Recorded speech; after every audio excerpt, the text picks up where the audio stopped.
just like that, it's another episode. The Willie B Pod. Back at it. What's up, guys? And girls? And people? I don't believe in genders, dude. What's up, earthlings? How about that? Look, man, gotta be honest. Tough, not feeling great today. Was like, man, don't want to do the pod. And almost didn't.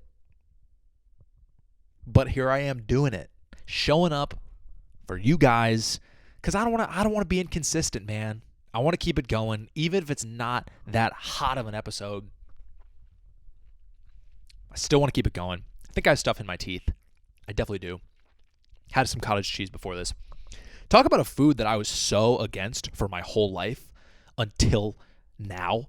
I avoided cottage cheese like it was poison. And then I tried it with a little bit of honey, and I was like, oh, I'll eat this every day. What a weird thing, by the way, to just be, this is not like all right, open with the cottage cheese riff. This is just because I realized it was caught in my teeth. Because cottage cheese, just the idea of it's fucking gross, man. It's like cheese that's gone bad? Cottage? What does cottage cheese even mean? What does the cottage in cottage cheese mean? Why? What do I even type in? I'm going to type with one hand. Why is it called cottage cheese? That's a much better Google. Why? I'm keeping all this in. Why is it called cottage cheese? Let's get some answers, dude. The story is that cottage cheese used to be made in farmhouses or cottages where they would have excess of milk from butter making it and would use the extra milk to make cottage cheese. Okay, that makes sense. So it's just made in a cottage? Okay. Did you guys know that? I didn't know that. Why is cottage cheese chunky? Good question. Cream is added to the curds at the end of the production to create the classic chunky but slightly runny cottage cheese texture. Gross! That's what I'm talking about, dude. It sounds fucking gross, but it's not gross, dude. It's good. If you've been avoiding cottage cheese like me, give it a shot, man. Throw some honey in that bitch. It's real good. All right, now that we talked about what I wanted to talk about, just another week, man. Nothing too crazy going on here. No tour dates to announce as of yet. I have gotten a few things in that I'm very excited about, but don't want to talk about them yet because I want to do more of a full announcement when more get added.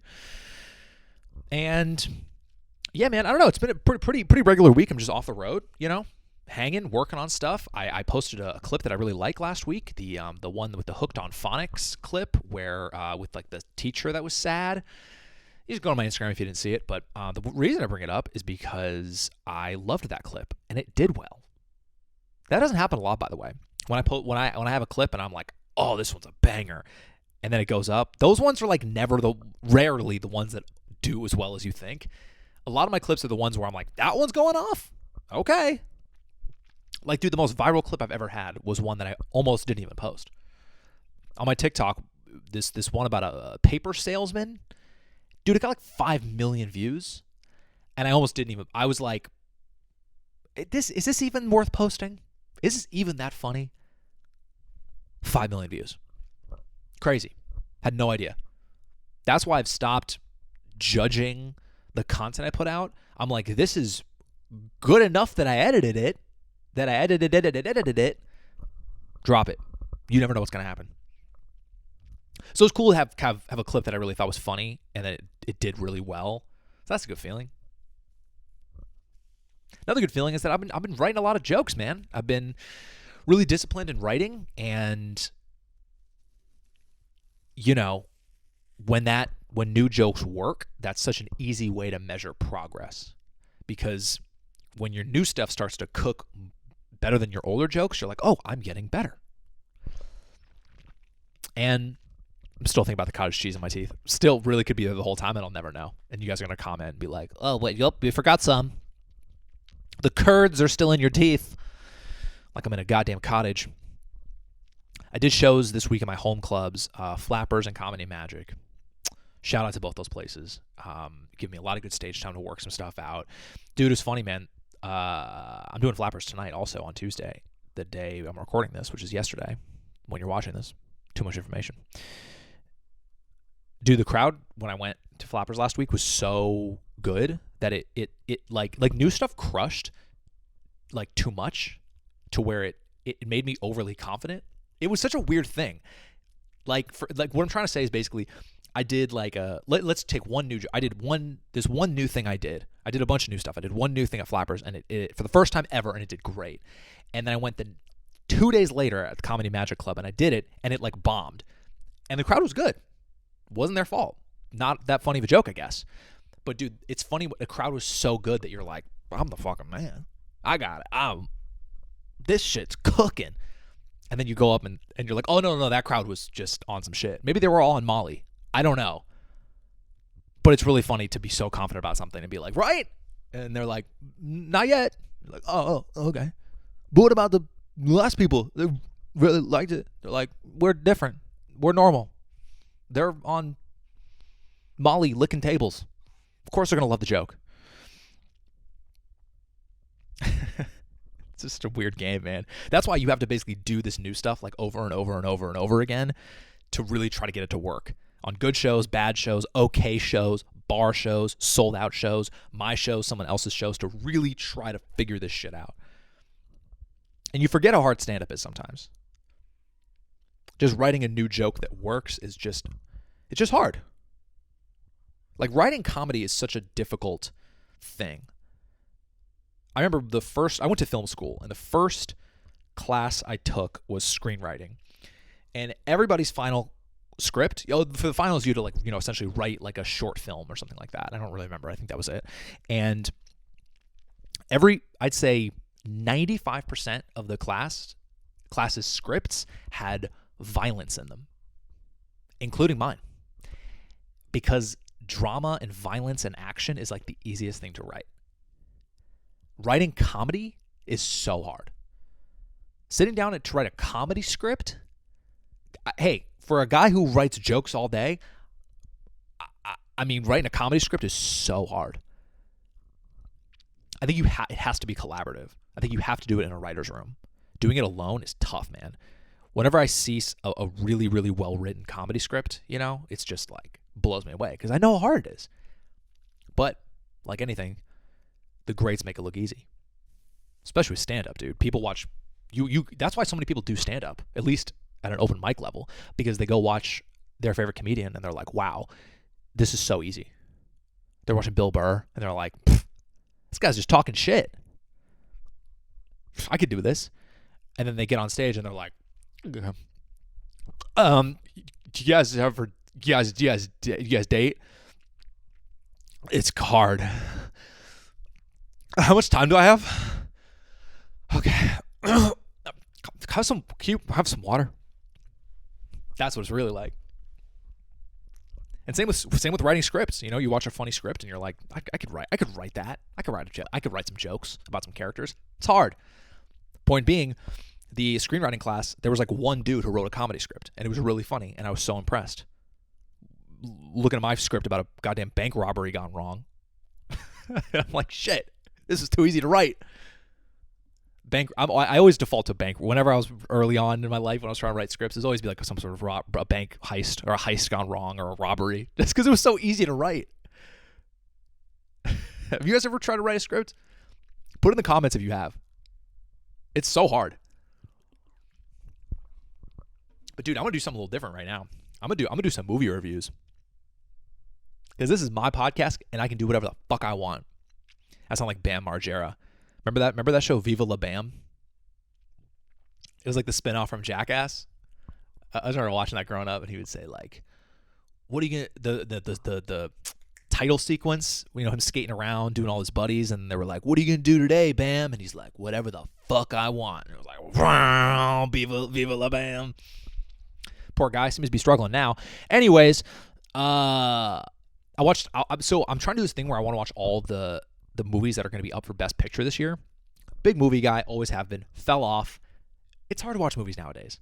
Okay, I have a joke about it in my act because they're just too long, and we have TikTok and YouTube, dude. I can watch YouTube for 3 hours. You know what I mean? But if I have to watch a movie that's 3 hours, I'm like, whoa, what are you out of your mind? I don't have that kind of time. So I'm going to talk about a few new movies just because I want to start doing movie reviews on here, dude. I won't do it for very long. So if you don't want to hear me talk about movies, I would say fast forward maybe 5 minutes, 7 minutes. I'm going to kind of do any spoilers. I'm going to talk about what the movies are about and what I liked about movies. So if to you that's kind of a spoiler, like sometimes I don't even like listening to reviews or like, let me back up. I'm going too fast. I don't like to ever watch movie trailers before I see a movie because they give away the whole fucking thing. I don't like to read reviews. I can gauge the consensus if it's positive, but I don't want to hear anything about it until after. So if you're one of those people, I would say skip ahead a little bit. But if you want to know, here are the movies. Went and saw Poor Things. And tell you what, dude, one of my new favorite movies ever. I'm talking top, dare I say top 10? Why not? I haven't enjoyed a movie like that in quite some time. It was fantastic. It's the one with Emma Stone and Mark Ruffalo and Rami Youssef. Shout out to, and Gerard Carmichael's in it. Shout out to stand-ups getting in movies. It's essentially like a feminist Frankenstein. That's essentially what the movie is about, and it was so funny, shot beautifully. The script was like unbelievable and hilarious. It made me laugh out loud. I saw it with Kaylee. We both were like laughing at parts. Every single performance in this movie was great. Like Emma Stone just fully sent it, went for it, did some wild shit, wild sex scenes, and just went for it. Which, by the way, sex scenes in movies are just bizarre to me. Like her and Mark Ruffalo were doing some wild sex scenes, and it's like they're still them. You know what I mean? Like they're still, let's say they're both married, for example. You're married, and this goes for any people who do sex scenes. You're married, and then you just go to set, and you're like, and then you're like, see you tomorrow, and then you go home. Hey, honey, how was your day? Fuck that actress. I pretended to fuck that actress, and it was weird. You know what? That's so bizarre to me. I don't know if I could ever do something like that. I'm stressed even thinking about it. That's some next level actor shit that I've just never experienced. Has to be weird. Hi, nice to meet you. What? Anyways, it was really good though. Yeah, just one of my new favorites. I just from top to bottom, it was so weird too. I love weird movies. I hate when you're like the audience is like spoon fed stuff. I love, give me some weird stuff. Give me some A24 weird shit. I thought it was fantastic. Sun's creeping in now, so that's going to be interesting. I'm going to kind of chill here. Yeah, I give it a 10. 10 out of 10. Go see it. Especially if you like weird movies, go see it. Next one I saw Maestro, the Bradley Cooper movie on Netflix. It was about one of the most famous composers of all time, Leonard Bernstein, about his life and his marriage, and it was fine. I thought Bradley Cooper's performance was phenomenal. He spent like years preparing for the movie, and I thought that was awesome. I think anyone who cares that much about their craft and is that passionate, I respect the fuck out of that. I think it's awesome. I love people who are into what they do. And some of the scenes in the movie were super captivating, and I was locked in on these scenes. But overall, I thought the story wasn't great. You know, this composer like wrote West Side Story and these amazing pieces of work, and they never showed any of that or talked about it. It was all just about his life and more so his marriage. Like, it was basically a biopic about a guy, and I left the biopic not knowing anything about the guy, if that makes sense. So I give Maestro a 6 out of 10. Worth seeing because Bradley Cooper rocked it, but tell me if I'm wrong. Tell me if I missed something. But that's my take on that. Last one I saw was this movie called Past Lives. Another A24 movie. I tell you what, man, every time I see that A24 shit pop up, I'm like, hell yeah. It's go time. This shit's going to be good. Past Lives is about basically it's like a young Korean childhood friends who like part ways because of their families, and then they reconnect later in life. And it's essentially all about the choices we make and the routes our lives take us. Explores a lot of what ifs in life and in romance, and I really, really, really enjoyed it. I thought it was great. I thought it was one of the most authentic movies about romance I've seen in a long time. And, you know, a lot of movies go very big moments, big scenes, big action, but the movie was very subtle, which I liked because in a lot of romantic moments they're very subtle and it's a look, it's a glance, it's one word, it's and I also liked how they had characters in the movie that really kept you guessing. Like you thought they were going to fall into very stereotypical tropes of who they were. Let's say like the jealous boyfriend or the angry parent, and they just didn't fall into those tropes. I thought that was awesome. Ending made me cry. Got to be honest. And tell you what, man, I'm not a guy who cries at movies a lot. And that's not out of like on some man shit. Like, trying to not fucking no, dude. Keep it in. No, I'm not crying at all. It's not a big deal. Not crying. Allergies. No, dude. If I'm ready to cry at movies, especially if I'm alone, I'm in. I can only really think of 2 movies that have ever made me like legitimately cry. I tell you what, this one I wasn't like it was more just like a little bit of welling up. Maybe one fell down just because of gravity. But 2 movies made me legitimately cry, and it was over the last few years. Number 1 was Coda, that won Best Picture. I think was that last year. I think it was maybe last year. That movie made me like legit cry. I'm not crying right now. I have something in my eye. This is what I'm talking about. Coda made me for real cry. Like like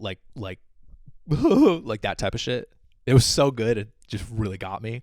Another thing that made me cry, which you should really see, it's this thing on Hulu. It's like a one-man show type of thing. It's called In and of Itself. This guy like Derek Delgado. I've never said his name right, but it's like a magic show, but it's also a story, and it's one of the most unbelievable things I've ever seen. And that's all I'll say. And that shit made me cry like nothing I've ever seen in my entire life. So again, go watch that on Hulu ASAP. That thing is unbelievable. But going back to past lives, super enjoyed it. 8 out of 10. Quick recap. Poor Things, 10 out of 10. Go see that shit. Maestro, 6 out of 10. Give it a shot. Just see what you think. Past lives, 8 out of 10. Really enjoyed it. Moving on. So over the weekend, let's get back to a little stand-up stuff as the sun starts blasting into my face. Fun fact, I use natural light for the show, and I should have done this earlier. Because if I wait too long, the sun is hitting me. And that's what it's going to be. And I'm not going to do anything about it. We're just going to let it fly. I'll do another 10 minutes, and then we'll get out of here. I went to San Diego this weekend to do some shows. These next few months, January, February, are pretty slow for me in the way of tour dates. That's kind of on purpose because I went everywhere. So there's only a select handful of places that I could go to in these months without going back to the city too soon. Last week I talked about I don't want to ever go back to a city in, less than a year. So again, until we hit like March, April, there's not a ton of places I can go. So kind of taking it slow these months. I'm going to be doing a couple college shows. I'm going to be doing a couple shows with my boy Michael Blaustein. Just kind of some supplemental income things just to keep the machine turning. And so I took on an opportunity to go to San Diego and do some shows. I did a couple indie shows. I headlined a club that I used to go to all the time. And I ended up doing like 6 shows in 2 days. Really just the intention was to basically just grind out a lot of these new jokes. Right? I mean, 6 shows, that's a lot of time to be able to work on this stuff. And just hone my craft, do a little bit of crowd work, right? Try to get some clips. That was the intention. I felt very low pressure, low stakes. Just a good opportunity to work, right? I didn't go for the money. The club I headlined paid me like no money, but I knew that going into it. It was just about the reps and the stage time. And I'll tell you what was really interesting about this club, and I want to leave the names out of it just because I don't want anything to get back, but it's weird. They had this rule where you're like not allowed to do any other shows if you're booked there, like in the same night. And I thought that was so weird. And they even told me that, and I've been doing that club forever, and I'm headlining it, and we had to like keep it on the down low from the owner that I was doing another show, which I thought was so weird. And I think the reason behind that is that they don't want comedians missing their spots. Like, you're bouncing around doing shows and you miss our spot. That's going to mess us up. That makes sense. But if you missed your spot, that's your fault, and then you can be punished. But the fact that they had a rule where you're like, you're not allowed to do any other shows, I think is wild. And I think it's very anti-comic. Like, I think clubs in general should be fostering talent, encouraging people to be getting on stage as much as possible. And so when I heard of this rule about like can't do any other shows, I thought that was so whack, dude. And that's why I want to leave the club's name out of it, because I didn't want to. I'm not like trying to talk shit, but I'm talking a little bit of shit. I think I earned the right to. And the shows also there were like pretty hard. I hadn't done that place in a while, and fuck, man, I always think like the early shows are pretty fun and the late shows are tough. And both late shows were pretty tough, but the first show Friday was like hard, and it was kind of packed, and it was hard. And I remember being on stage being like, on some Arrested Development shit, I was like, I've made a huge mistake. And I was just battling through these sets. Not what I thought it was going to be. I thought these were going to be some easy shows, and they were hard. Which makes it really hard to work on new jokes, because going back to what I said at the beginning, it's like, if a crowd's bad, you want to do the jokes in front of good crowds, bad crowds, any type of crowd. But when I'm doing it in front of like multiple bad crowds, it's like, dude, I almost left feeling less confident after. I thought I was going to go there and work on these new jokes, get them tight, and then come back to LA and just keep running them, right? Keep crushing. But it made me second guess a lot of the jokes. And and I took jokes where it was like, they start at, let's say, a 2-minute joke, and all of a sudden parts that don't work get whittled down further and further and further. Now this is a 30-second joke. And that's what's hard, because if I go there and I'm like, oh, I got 10 new minutes, and then all of a sudden I'm like, okay, I think I have 4 new minutes. Okay, actually, I think I have 2 new minutes. Okay, I think I have 30 seconds of something new. And I didn't expect that. I thought it was going to be Crush City. But not really, man. And that's all part of it. Like I said, you want to try these jokes in every possible environment. You know what really sucked, though, is that at that club I did 4 shows. I don't think I got 1 postable clip. That drove me nuts. At least both the early shows were packed, and dude, like, one of them was pretty fire, and I just fumbled any type of crowd work moment. It was so annoying. I'm human, though. People, give me a lot of credit for doing the crowd work, and I'm very confident at it. But sometimes, bro, it's just, you just don't have it. Sometimes you're not as sharp. Sometimes your brain doesn't fire with the information you're given. This one, I happened to talk to 2 different dudes who were like very confident. And sometimes I feel like doing crowd work with people who are too confident can be bad, because they're like, they're almost trying to like one up you. They're almost trying to outdo you in a way. I think doing crowd work on someone who's shy is great, because they're like, they're not trying to be funny. They're not trying to be the star of the moment. So I think that's what I dealt with on this really good show, was that talking to these 2 dudes that they were excited to share, and they were like, look how interesting I am, look how funny I am. And I was like, bro, that's my job. But that's not an excuse. I still should have got something from it. And it's also frustrating, because this shouldn't be an aspect of stand-up that I'm frustrated about. But this is the game. It's this weird mix of you're not just writing jokes, but you're also kind of chasing content, which is hard. Because I have to keep piling up content to post. And I will be posting just random jokes here and there, right? With keeping enough for the live show to not, know the jokes yet. That sentence made no sense, but also made all the sense in the world. Anyways, it's just this weird balance of chasing content, but not making it just about crowd work. It's like, I'm there to work on jokes, but you also want to try to get a few clips and work on your crowd work craft. But it's weird to leave a set being like, I had a great set, but I fucked up the crowd work. And it's like, almost like, who cares? You try to do a improv, didn't really work, and move on. But I'm like, oh man, I didn't get enough clips. And it's a bummer to think like that, because it used to just be about the jokes. And now it's about jokes and content. So that's just a little inside scoop there and I know I'm not the only one who thinks like that. And it's weird, man. There's sometimes where I don't even want to do crowd work. Sometimes I wish I didn't do crowd work, so I didn't have to have that burden of, hopefully I fucking handle this improv moment beautifully. Sometimes I wish I could just go up and just tell jokes. And don't get me wrong, I really like doing crowd work. It's very fun for me, and I love creating that authentic moment. that'll never be repeated. But sometimes it feels a little bit of pressure to do that type of crowd work that works. And sometimes you just don't have it, bro. Sometimes you fumble it. Human. But again, man, just going to keep going, as my crew next says, keep going. It was just one of those weeks, man, where I think I started high, and ended kind of low. Still not feeling super great for various reasons, but that's life, man.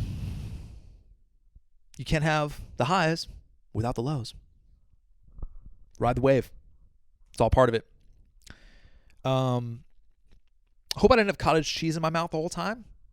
Fingers crossed about that. And go check out those movies. I'm going to try to do more movie reviews here and there. And that's pretty much all I got for this episode, man. A little bit shorter, but didn't want to do it. And I showed up and did it. Hope I get some credit for that somehow. I don't know how. Feel free to leave some comments, man, of anything, just anything. Anything maybe you want to hear me talk about. Anything you want to hear more about.